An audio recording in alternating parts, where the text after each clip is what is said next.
3 invités avec nous chaque soir pour décrypter les mouvements de la planète marché. Alain Dubreuil nous accompagne, le directeur de la gestion de Claresco. Bonsoir Alain. Bonsoir Grégoire. Nuno Teixeira est à nos côtés, directeur analyse et stratégie de Vega IS. Bonsoir Nuno. Bonsoir Grégoire. Et Alain Pitous complète ce trio, Senior Advisor ESG. Bonsoir Alain. Bonsoir. Avant d'évoquer les dimensions de marché un peu global, un mot de l'Argentine, je le disais, qui est le marché chaud du jour. Oui.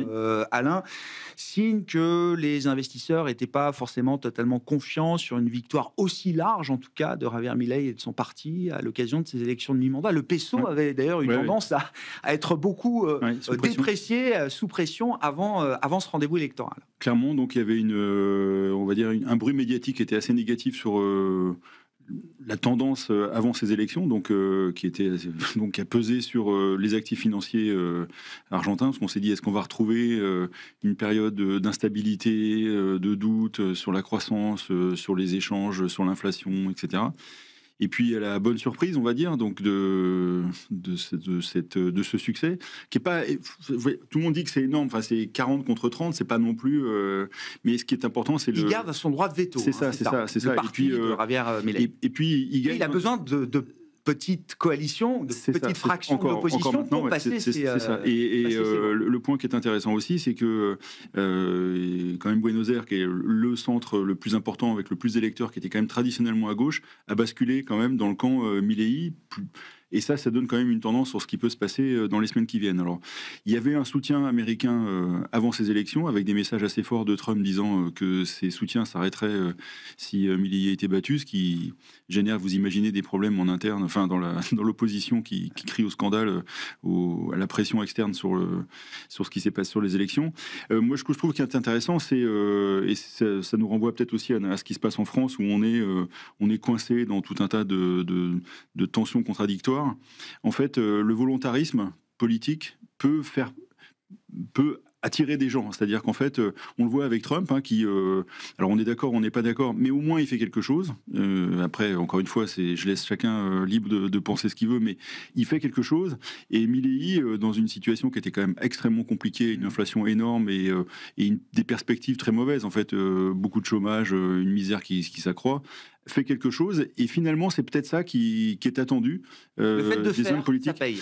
Déjà, premier renseignement. Peut-être. On dit souvent que ne rien faire c'est risqué, faire c'est aussi risqué, mais voilà. Peut-être que ne rien faire est plus risqué que de faire quelque chose. Peut-être que c'est un point de bascule en ce moment de se dire, enfin les politiques qui agissent, alors effectivement ça fait pas que des heureux, mais au moins ils font quelque chose.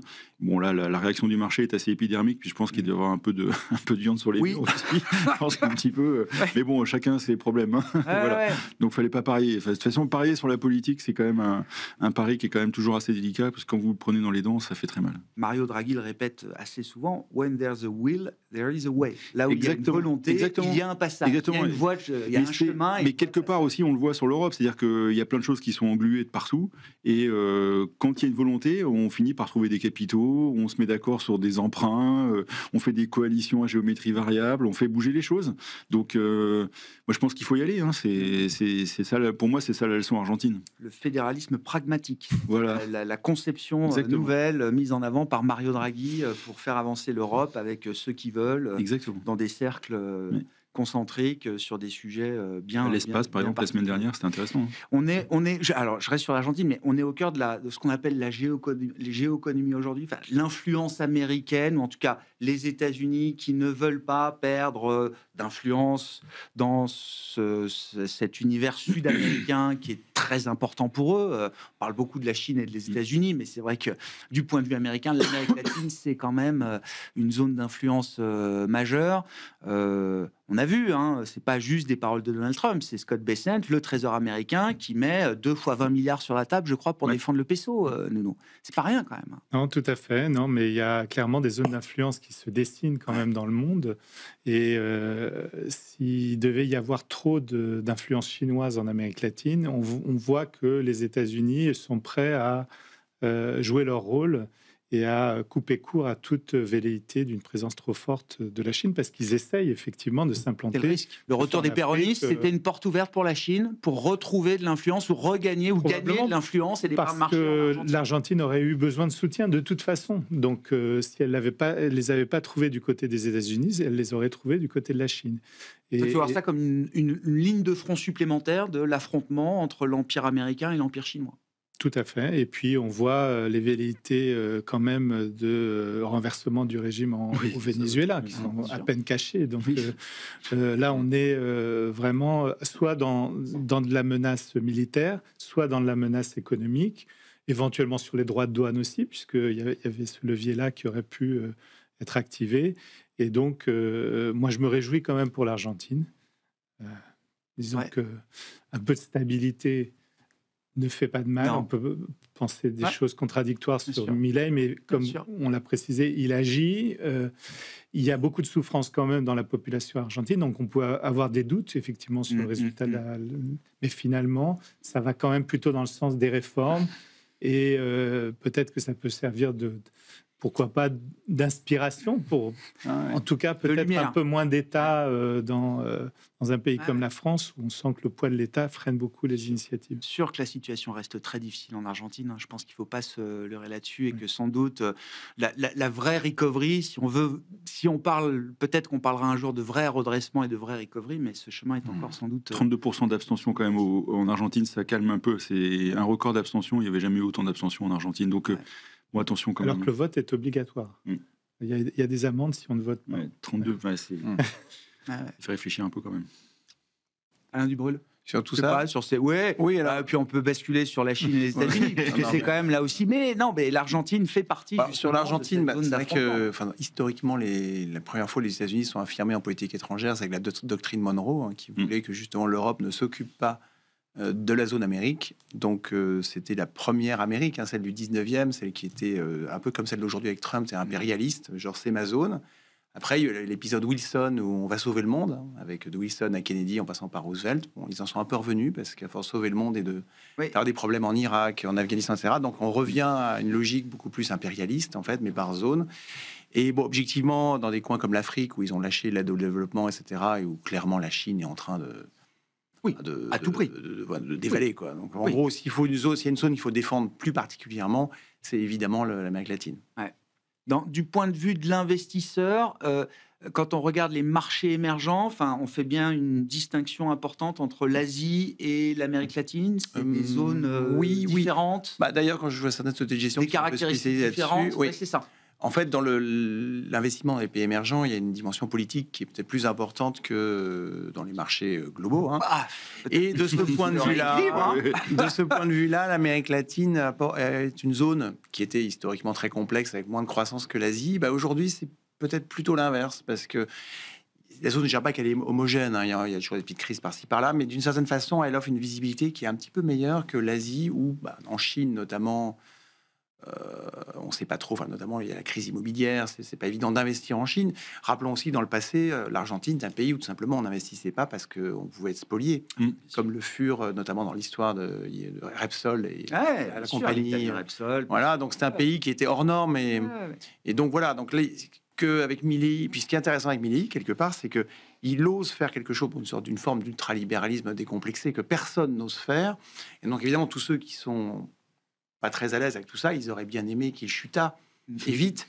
Et là, pour l'instant, non, ça a l'air de plaire aux gens. Donc, je dis pas qu'en Europe, on va s'inspirer, parce qu'on est très très loin de tout ça, mais peut-être que ça peut encourager ça peut encourager certains réformistes de voir que même quand on fait des positions un peu dures, finalement, ça n'entraîne pas un rejet immédiat. On peut penser à la France, qui est un pays totalement bloqué, où le parti de la rente est dominant, et où aucun député... on voit quand même là, aujourd'hui... même les LR, qui seraient ceux qui pourraient éventuellement défendre les retraites, on sent qu'ils ne sont pas tous d'accord. Donc oui, 2027... Partant du présupposé que ceux qui ont intérêt à ce que rien ne bouge sont majoritaires dans le pays. C'est pour ces raisons électorales qui n'osent pas proposer la potion et dire que c'est 2027 qui va résoudre le sujet. Encore faudrait-il qu'il y ait un candidat qui ait le courage de porter la mesure, et visiblement, personne n'ose le faire. Donc, il ne faudrait pas attendre que ce soit Monsieur Marché qui le fasse dans quelques années de manière douloureuse. Alors, pour revenir sur les États-Unis et la Chine, les résultats des entreprises ont été bons. On est globalement porté par l'idée qu'il y a comme une baisse des taux de la Fed qui s'enclenche cet automne. Ça a commencé en septembre, ça a très vraisemblablement continué cette semaine. Et puis, les résultats ne sont pas mauvais, malgré toutes les craintes qu'on pouvait avoir sur les droits de douane, etc. Donc, on verra à moyen terme. Et puis, on a toutes ces annonces d'investissement massif dans l'IA. Donc, tout ça, ça aide. Et puis, ça, c'est la toile de fond. Et donc, voilà. Et le dernier point... le petit... à la marge qui fait encore bouger le sentiment de marché, c'est le double plus bon, là, c'est... l'idée que les relations apaisement s'améliorent. Mais en réalité, quand on regarde bien... Les Chinois ont une carte maîtresse, c'est les terres rares, ça on le sait, ça va être extrêmement long pour pouvoir s'affranchir de cette dépendance. Mais aujourd'hui, c'est encore très dépendant de la technologie américaine, notamment dans les semi-conducteurs, enfin entre Taïwan et les États-Unis.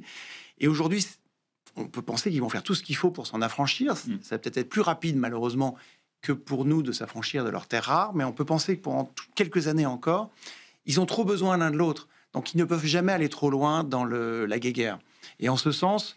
L'apaisement qu'on voit cette semaine, il est heureusement ou malheureusement, je ne sais pas, mais en tout cas, il est plutôt logique. Donc là, on a... Alors, ce qui est un peu inquiétant, c'est qu'on a toutes les configurations pour que ça aille bien. Ah ben là, oui. Des bons résultats, des taux qui baissent, des énormes investissements dans l'IA. Donc on consomme assez vite de la prime. Et donc, pour l'instant, le marché est très content et tout se passe bien. Et on est peut-être reparti pour un nouveau rallye d'ici la fin de l'année. Again, tiré par la tech.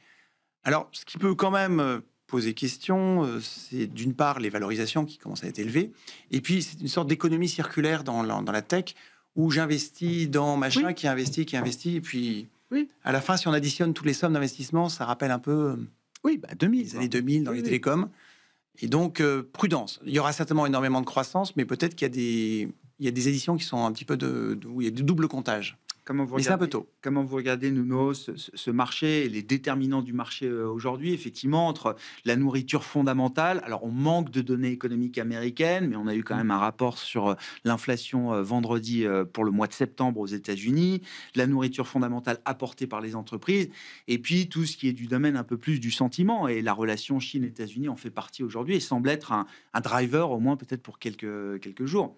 Pour quelques jours, oui. Alors voilà, mais c'est ma question. Dans ces différents déterminants, quels sont ceux qui sont vraiment solides et ceux qui peuvent, comme ça, d'un claquement de doigts, passer d'un... Parce que les gros sujets entre Chine et États-Unis ne sont pas complètement derrière nous. J'imagine. En fait, là, on a eu une réaction américaine par des droits de douane à des restrictions sur les terres rares, qui elles-mêmes étaient liées à des limitations aux exportations sur des...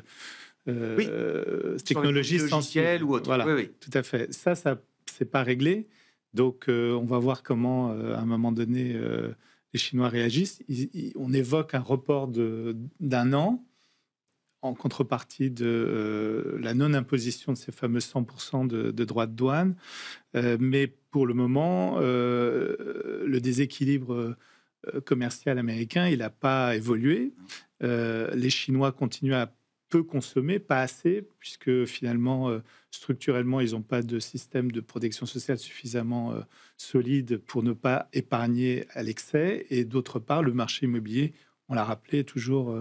et puis surtout, les autorités continuent à jouer la carte de l'investissement industriel pour rattraper, voire dépasser les États-Unis dans tout un tas de secteurs clés, et donc, de facto, vont devenir encore plus compétitifs dans les années qui viennent, et les États-Unis le savent. Donc, il y aura encore des batailles, et l'Europe, malheureusement, est un peu coincée entre les deux, et on a vu les problèmes notamment de l'industrie automobile qui commence à manquer de puces suite à la décision des Néerlandais de prendre le contrôle d'une société Nexperia qui était contrôlée par les Chinois. Donc, tout ça, c'est pas du tout encore stabilisé, mais c'est vrai que pour l'instant, c'est difficile d'aller don't fight the Fed. Donc, on a une tendance sur la Fed qui était quand même assez claire, avec une priorité donnée au marché de l'emploi.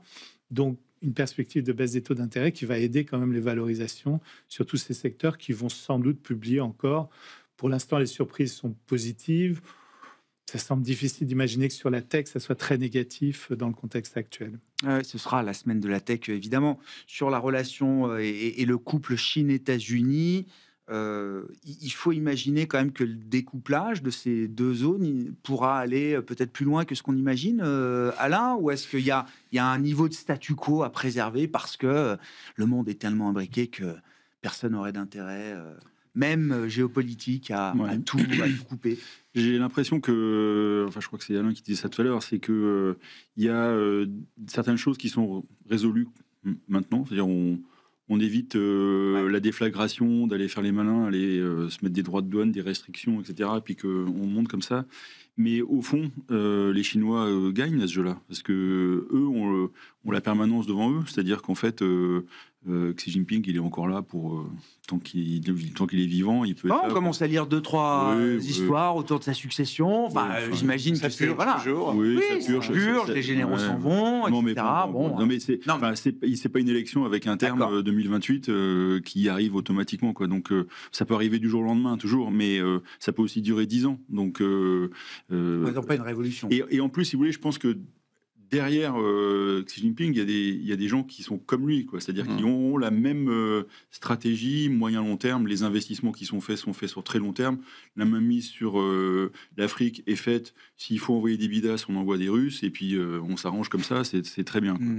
Et les Américains, je pense que le partage, il est fait, hein. C'est-à-dire qu'il y a vraiment l'Asie d'un côté, ça va turbuler par endroits de temps en temps, mais globalement, les Chinois ont mis la main sur la zone. Il n'y a pas à tortiller là-dessus. Les Américains sont en train de refaire le ménage en Amérique latine et c'est plié. Après, moi, ce que je pense, c'est que au-delà de ces aspects un peu économiques durs, la réalité, les terres rares, etc., il y a aussi quelque chose qui est en train de se mettre en place. Ça fait partie de vos questions, parce qu'il faut qu'on dise aux gens qu'on prépare les mythes. On a des questions sur l'or et l'argent, par exemple. Et je pense que derrière ça, il y a ce qui est en train de se passer sur le système monétaire qui est en train d'évoluer. Et alors ça va pas se faire en 15 jours, hein, c'est pas Bretton Woods et c'est pas quelque chose qui va tomber comme ça du jour au lendemain, mais les Chinois sont en train de développer quelque chose sur le plan monétaire pour être en face avec leur puissance économique, hein. Ils sont très très loin de représenter dans les échanges monétaires ce qu'ils pèsent dans l'économie mondiale.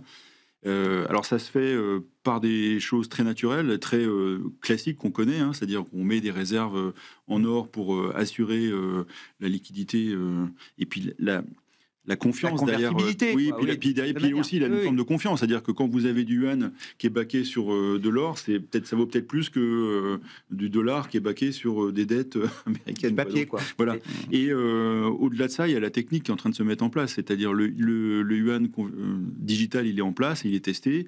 Il y a les stablecoins qui sont en place avec derrière tout ça, donc c'est une zone économique qui sera pilotée par les échanges, c'est-à-dire que des stablecoins en yuan backés sur de l'or, ça fait sens par rapport à tout ce qui se passe. Alors, les mouvements de ces jours-ci perturbent parce que l'or qui monte de $100 par jour. Vous regardez la grande tendance. Moi, j'ai l'impression j'ai l'impression que ça, l'or, l'argent aujourd'hui. Et puis l'échange, quoi. C'est-à-dire qu'en fait, je dis pas que le dollar on va pas dédollariser l'économie, simplement que la croissance des échanges, parce qu'il y a pas mal de pays qui vont se poser la question de payer plutôt en stablecoin yuan que d'aller se convertir en dollars avec tous les risques que ça comporte sur le plan. S'endetter également, parce que je crois qu'il y a des pays africains qui ont commencé à s'endetter en yuan. Donc tout ça, c'est des plaques tectoniques, pardon. Ça met beaucoup de temps à bouger, mais je pense que c'est quelque chose qu'il faut garder à l'esprit parce que ça va nous piloter. C'est-à-dire que nous, on est quand même liés à tout ça. C'est-à-dire que les systèmes monétaires qui vont bouger, parce que derrière, à la fin, derrière tout ça, ce que veulent les Américains, c'est tokeniser la finance. Ah bah oui. Et BlackRock, il râle comme des voleurs de ne peser que 3% de l'asset management mondial. Il voudrait peser 20%. Donc, ils vont y arriver. Donc, vous voyez, et alors, nous, on est au milieu, les petits Européens. On va tester l'euro digital. La monnaie de banque centrale, voilà, c'est ça. Et on est un peu loin du compte, quand même. Bon. Changement de paradigme monétaire, enfin ça c'est une histoire longue devant nous, Nuno. Et pour revenir à l'or, effectivement, comment vous comprenez, parce que 2025 aura été marqué par cette envolée spectaculaire de l'or qui s'est accélérée encore là depuis l'été. Alors depuis une semaine, ça s'est un peu calmé. Oui. Mais comment vous avez compris ce grand mouvement entre la part un peu fondamentale, institutionnelle, et puis la part aussi retail qui amène beaucoup d'écume spéculative sur ce marché, par exemple? Non, mais c'est clair que l'or n'était pas forcément dans les radars en début d'année, en tout cas pour une hausse aussi spectaculaire. Ce qui est vrai, c'est que côté institutionnel, on a sous-estimé cette volonté, après Trump finalement, de diversification des avoirs des banques centrales, surtout pour les banques asiatiques, qui étaient très bas en fait en termes de détention d'or par rapport à leurs homologues occidentales. Et donc, on peut comprendre, je ne sais pas si c'est lié à cette tokenisation, effectivement, dont on parle à la fin, mais en tout cas, de toute façon, elles avaient besoin de diversifier leurs réserves.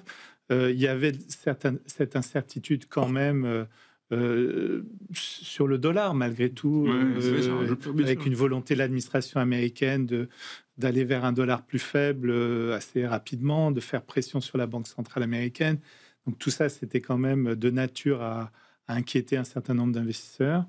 Et après, il y a une forme d'engouement spéculatif lié notamment à la facilité d'utilisation maintenant des ETF, qui fait que on peut spéculer, mettre du levier sur ce type de paris qu'on ne pouvait pas forcément faire il y a encore quelques années. Donc tout était réuni, mais ça se corrèle avec les actions. Si ça devient en partie un actif spéculatif, on a vu que quand même toutes ces dernières semaines, l'or montait avec les marchés actions. La corrélation est un peu cassée depuis quelques jours là, visiblement. Oui, mais elle va augmenter de facto, puisqu'il y aura davantage de présence d'or. Oui, même dans les portefeuilles. De plus en plus d'investisseurs institutionnels ou autres. Et donc, lorsqu'il y aura des volontés finalement de réduire le risque, ça ne profitera pas forcément alors comme par le passé. C'est le statut de l'actif or change un peu. Disons que l'or ne rapporte rien, enfin physiquement parlant. Il faut toujours l'avoir comme une assurance. Donc, une assurance contre quoi? Une assurance contre un dollar qui, effectivement, pouvait faiblir cette année et peut-être encore l'année prochaine, parce que si Trump prend vraiment le contrôle de la Fed, ça reste un risque. C'est sûr.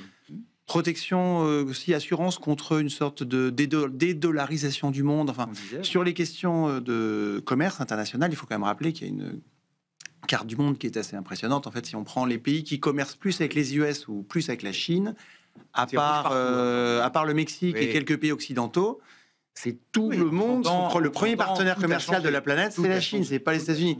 Et on peut dire que tout ce que font les Américains en ce moment ne fait en fait qu'accentuer ça. Donc il se tire un peu une balle dans le pied. Mais bon, donc du coup, le fait de commercer davantage avec la Chine et moins avec les États-Unis, ça donne moins envie d'avoir du dollar. D'autant plus que les États-Unis sont un peu impérialistes sur le dollar. C'est-à-dire dès que vous commercez en dollars, ils peuvent vous imposer des lois, des règles, des ceci, des cela. Donc c'est un pays n'ont plus vraiment envie de s'affranchir. Surtout que les États-Unis ont coupé toutes les aides aux ONG, etc. Donc bon, on peut comprendre cette voilà. Et puis le dernier point, c'est plus global. En fait, c'est dans des pays occidentaux qui ont des dettes colossales. On peut se dire aussi que la monnaie, si un jour on s'oriente vers des restructurations de dettes, etc., éventuellement aussi de la planche à billets, on ne sait jamais. Donc, toute chose égale par ailleurs, un peu plus d'actifs réels, ça peut aider aussi. Bon. Et puis la baisse des taux.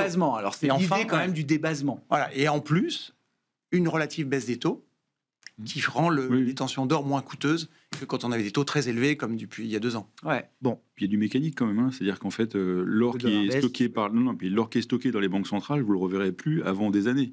Et l'argent qui est consommé, même chose, c'est-à-dire qu'il y a beaucoup plus de consommation que pour l'argent que d'offres. Donc tout ça fait une espèce d'entonnoir. Et c'est vrai que les Américains sont un peu gênés, c'est-à-dire qu'ils ont voulu faire baisser le dollar, puis ils se sont rendus compte que ça avait un impact sur les taux et que ça risquait de leur rendre difficile le placement. Donc ils ont trouvé des artifices pour essayer de compenser ça. Et tout ça mène vers une forme de retour d'actifs réels quelque part. Bon, allons-y justement sur les États-Unis, la dette et la réserve fédérale américaine. C'est la semaine de la Fed. Nuno, je crois qu'on l'a tous dit plus ou moins autour de cette table. Le marché, et on aura encore 25 points de base ce mois-ci. Est-ce que c'est possible qu'on enchaîne encore derrière avec une 3e baisse de taux? Ça va être un peu la question, j'imagine, que le marché va se poser cette semaine. Et est-ce que la Banque centrale est fondée, légitime à baisser ses taux au moment où l'inflation tourne encore autour de 3% aux États-Unis? C'est vrai qu'on aurait pu se poser la question il y a quelque temps, mais je crois qu'on ne se la pose plus, tout simplement parce que on a quand même une Fed qui, certes, reste indépendante, mais commence quand même à préparer le terrain. Peut-être que si elle agit un peu avant la nomination du futur patron de la Fed. La marge d'ajustement ensuite sera un peu plus faible. Et c'est vrai aussi que les évolutions du marché de l'emploi, il faut quand même un tout petit peu les anticiper. On voit la tendance quand même de dégradation du marché de l'emploi depuis quelques temps. Aux imprécisions statistiques près, parce qu'il y a quand même des ajustements monstrueux. Moins 900 000 emplois sur l'année dernière, enfin un peu à cheval sur 2025, c'était énorme. Et donc, on peut quand même basculer de l'autre côté des créations d'emplois avec des destructions d'emplois. Il y a peut-être d'ailleurs des choses à imaginer du côté de l'IA, parce que on peut quand même imaginer que dans certains secteurs, ça va entraîner quelques baisses d'effectifs. Par exemple, en tout cas, banque, les justifications qui sont apportées sont souvent liées à l'IA. Voilà, tout à fait. Bonnes ou mauvaises, mais elles peuvent... Dans un premier temps, c'est d'abord une vague de destruction d'emplois avant de créer peut-être de nouveaux emplois demain. Mais il y a un intervalle, effectivement, qui est plutôt négatif. Exactement. On a encore des taux réels aux États-Unis qui sont quand même assez élevés. Donc, la marge de baisse, elle semble quand même assez évidente. En tout cas, pour cette année, pour l'année prochaine, ça sera un peu dépendant du nouveau patron de la Fed. Alors, on parle beaucoup de Kevin Hassett, d'un des deux Kevin, parce qu'il y a Warsh et Hassett. Voilà. Qui pourrait être probablement plus proche des vues de Donald Trump qu'un certain nombre d'autres candidats. Donc, on verra. Mais en tout cas... c'est vrai que c'est ce que jouent un peu les investisseurs en ce moment, c'est-à-dire un rallye de fin d'année qui est encore dans une perspective assez claire par rapport à l'évolution des taux directeurs sur les prochains mois. Qu'est-ce que ça implique pour la Banque Centrale Européenne, alors qui s'occupe de sa zone, j'entends, mais de voir une Fed qui est capable d'être en action à ce stade? Est-ce que la BCE regarde le train passer ou le marché attend plus grand-chose? Peut-être on est en train d'essayer de repricer une baisse de taux future de la Banque Centrale Européenne, mais comment comprendre le message qui va sans doute être répété cette semaine de la BCE qui nous dit qu'elle est bien positionnée, qu'elle est confortable avec ses 2% de taux de dépôt. Elle avait pris les devants. Et qu'elle attend de voir. Mais elle avait agi pendant que la Fed n'agissait pas. Finalement... Oui, l'enquête, c'est Bloomberg ou un sondage auprès des économistes qui attendent plus rien de la BCE pour 12 à 24 mois, je crois, pendant 2 ans. Les économistes qui diraient la BCE ferait plus rien pendant 2 ans. En fait, elle a atteint le taux neutre, comme elle le dit elle-même. Maintenant, en réalité, je pense que pour aller plus loin, il faudrait que ça se dégrade. C'est ça. Donc, elle attend. Elle va pas agir proactivement, elle va plutôt agir...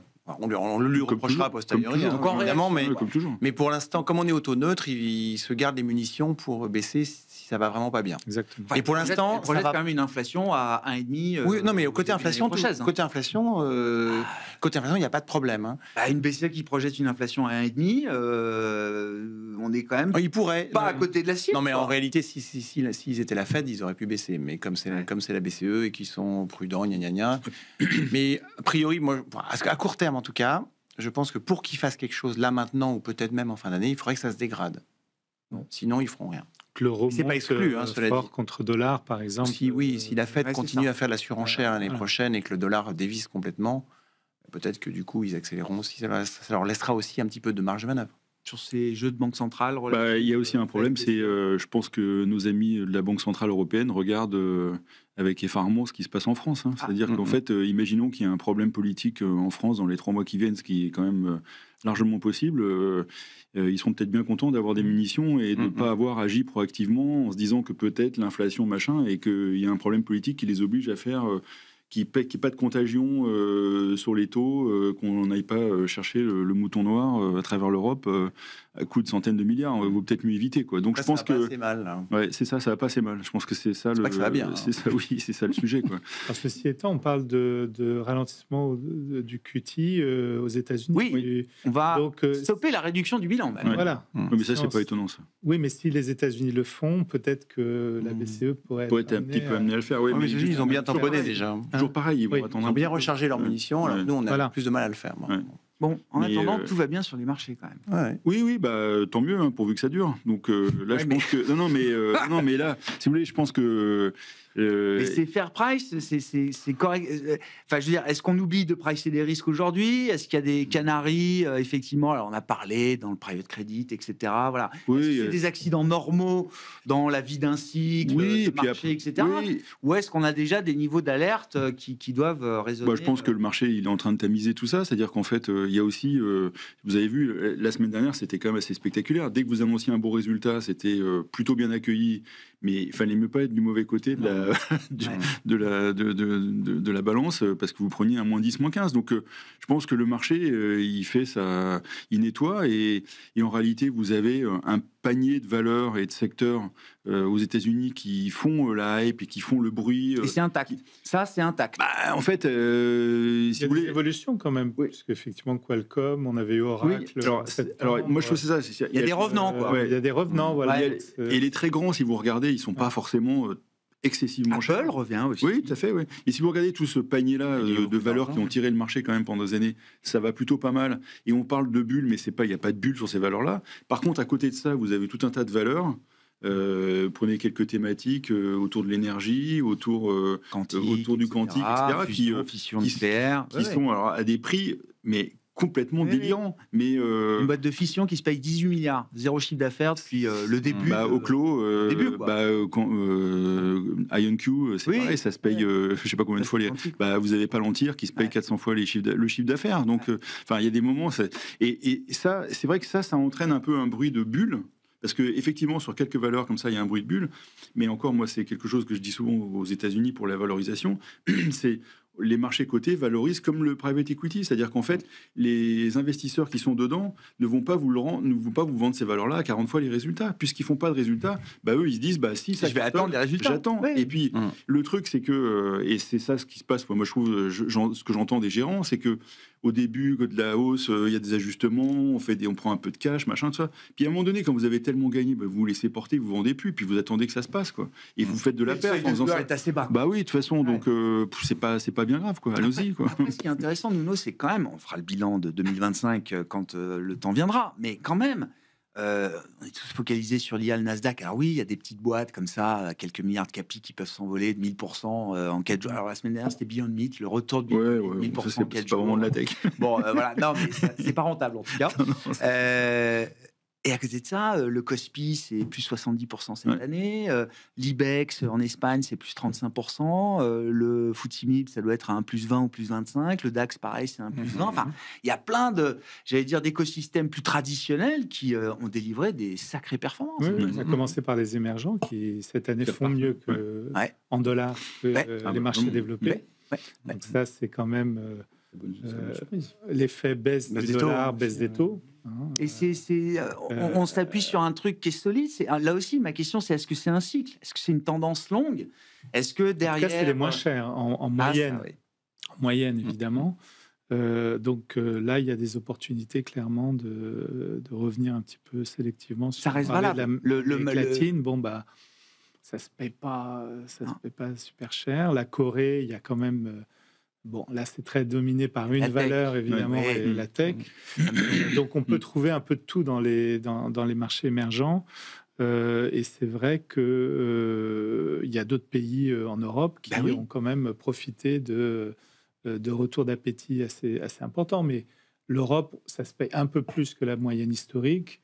Mais ça reste également... Nous, on a plutôt renforcé... on est revenu surpondéré après avoir hésité un peu sur le mois d'octobre. On a été neutre. On attendait un peu une consolidation. Elle n'est pas venue. On a remis un petit peu de risque sur l'Europe et les émergents en laissant la position américaine neutre. Ça a changé, voilà. Et puis, on est assez confortable. Mais c'est plutôt sur ces marchés-là qu'on a envie de se renforcer, effectivement, aujourd'hui. C'est plutôt dans ces zones-là. Oui, parce qu'on pense notamment sur les bénéfices. Ça va se croiser l'année prochaine avec les États-Unis. C'est-à-dire que l'écart va se réduire énormément. Tout simplement parce que l'euro... on n'aura pas l'effet de renchérissement de l'euro contre le dollar. On n'aura pas l'impact droit de douane en plus. Donc... donc on devrait avoir des croissances. On aura de la croissance bénéficiaire. Enfin. Puis après, vous faites un sondage. Excusez-moi, je te coupe 2 secondes, mais vous faites un sondage. Vous demandez à 100 gérants si les marchés baissent de 10%, qu'est-ce qu'ils vont faire? Il y a 95 qui vont vous dire j'achète. Hein. Oui. Et quand donc on a baissé de 10 là. voilà, c'est autre chose. Mais enfin, en tout cas, ça fait. Il y a un mur d'achat dès que les marchés baissent, c'est reparti. Beaucoup de liquidité et puis Le retail achète beaucoup. Le retail achète beaucoup, tout à fait. Énormément. Ça. Et donc on va avoir une dynamique bénéficiaire en notre faveur, enfin peut-être là dans les 12 prochains mois. Vraisemblablement, oui. En Europe versus les US. On espère parce qu'en fait, quand on regarde la là, on est à zéro là. La performance des marchés européens. 3 ans ou 4 ans qu'on est à zéro, qu'on finit les années. Cette année, les marchés européens ont essentiellement fait du re-rating. On a gagné 2-3 points de multiples. Alors, en précisant quand même que les banques ont une vraie croissance de résultats. Il n'y a pas de re-rating. Malgré des croissances à plus 30, plus 50, plus 60 selon les grands noms, on est encore sur des valorisations qui sont tout à fait raisonnables. Et ça, c'est assez intéressant. Parce que quelque part, sauf effondrement des taux ou crise systémique, je pense que les banques européennes restent globalement assez abordables. À nouveau, un trimestre, je ne sais pas, des dizaines de trimestres qu'elles battent les attentes, que les analystes relèvent les espérances bénéficiaires sur le secteur bancaire en Europe. Il y a une bonne dynamique de résultats. Et là, ça va encore se vérifier. Une bonne dynamique de résultats. Il y a la digitalisation qui permet quand même d'améliorer les coûts. On a des business models qui sont moins sur le net interest income et davantage sur le fee income, avec la gestion d'actifs, avec la banque assurance, avec pas mal de choses. Et du coup, en fait, là, oui, la capacité bénéficiaire est toujours là. Et puis, même les réseaux d'agences bancaires, ils sont en grande réduction. Enfin, ils optimisent quand même pas mal leur mix. La rentabilité sur les fonds propres, elle est très bonne. Parce que ce qui s'est passé sur les banques, c'est on a eu le bain de sang de 2008. Puis après, il y a eu un rebond, mais très court, pendant 6 mois, et puis après, il ne s'est pas passé grand-chose. Et puis pendant surtout 2010-2015, quand elles ont recommencé à gagner un peu d'argent, tout est parti dans les fonds propres, avec BAL 3, BAL 4, etc. Bien sûr. Et à partir de 2015, elles ont commencé à mieux gagner leur vie, mais là encore, entre 2015 et 2020, c'était encore non, il ne faut pas distribuer, etc. L'inversion de la courbe des taux. Et puis voilà, en plus, donc tout le monde a donc en 2020, puis après il y a eu le Covid, bref, en 2021, les banques étaient au fond de la mine, c'était 3 fois plus bas, enfin en termes de valo. Même si on prend la multiplication du nombre d'actions à cause de 2008, en fait, c'était 4-5 fois plus bas que le plus haut de 2008. Et puis depuis, on a repris quasiment, on a quasiment doublé, mais on est encore loin des plus hauts, même en tenant compte de la dilution. Mais ça peut être un cycle comme 2000-2007, qui a été un cycle ultra porteur. Oui, mais à l'époque, en 2007, qui était porté par de mauvaises raisons, c'est-à-dire une prise de risque excessive avec des capitaux insuffisants. Aujourd'hui, on a une rentabilité sur son fonds propre qui est à 2 chiffres. C'est mieux que 2000-2007. Aujourd'hui, on peut dire qu'elles reviennent plus vers une valeur raisonnable, mais avec une dynamique de résultat qui est toujours là. Le seul truc qui pourrait enrayer la dynamique, c'est une remontée des risques sur les crédits. Mais aujourd'hui, ils sont très très bas et en fait, elles ont été tellement droguées avec BAL 4 qu'elles n'ont plus le droit de faire trop de risques en fait. Donc le risque crédit est très bien maîtrisé. En Europe, la qualité du secteur bancaire, de la thématique reste intacte. On garde les banques, Alain? Oui, bof. Moi, c'est pas. Non, ça fait mieux que le Nasdaq depuis 2020? Oui, c'est très bien. Continue alors. En revanche, l'auto, pour nous, c'est. Oui, ça c'est. L'auto, la chimie, parce que l'énergie est trop chère, tout simplement. Et l'auto, parce qu'on est complètement dépassé. C'est un prix, non? Faut pas qu'il y ait juste pour les banques, faut pas qu'il y ait un problème sur le souverain quand même. Mais oui, bien sûr. Ça tient. Oui, tout va bien. Oui, c'est pour cette raison que on évite un peu les banques françaises quand même. Voilà. Est-ce que, dernière question, Nuno, est-ce que les publications d'entreprises peuvent entretenir l'idée d'une rotation sectorielle dans nos marchés, alors qu'on été tirés par les banques, par l'industrie? Le thème des infras en général, est-ce qu'on peut retrouver quelque chose de plus défensif, de plus tourné vers la qualité, par exemple? Oui, il y a un secteur qu'on a repondéré ces derniers mois, c'est la pharmacie. La santé, c'est vrai qu'il y a probablement un peu moins d'incertitude. On voit en plus des opérations de M&A qui commencent à venir, Novartis, c'est vrai. qui vient d'annoncer une opération à 12 milliards quand même. Donc voilà, il y a un peu d'animation sur ce secteur qui était quand même... c'est encore un secteur de croissance, même si la croissance est plus faible et presque value. Donc, et là aussi des deals avec l'administration américaine qui peuvent offrir un peu de visibilité, notamment sur le prix des médicaments. C'est ça c'est le deal Pfizer qui a monté le secteur de 5 derrière, mais... Le secteur globalement a rebondi de 10% parce qu'on s'est rendu compte. C'est quand même un secteur aussi. L'innovation va arriver dans la vraie vie. Va arriver dans la vraie vie quand même. C'est ce qui est quand même. C'est normalement. Il y a Pour l'instant, la dimension IA est pas tellement price. Non, mais il y a des pipelines intéressants. Oui, c'est ça. Sanofi a très bien publié, je crois, la semaine dernière. Merci beaucoup, messieurs. Merci d'avoir été avec nous ce soir pour entamer cette semaine chargée avec de gros enjeux sur la macro, les banques centrales et les résultats d'entreprise. Nuno Texera était avec nous, Vega IS, Alain Dubrul, Claresco et Alain Pitous, Senior Advisor ESG.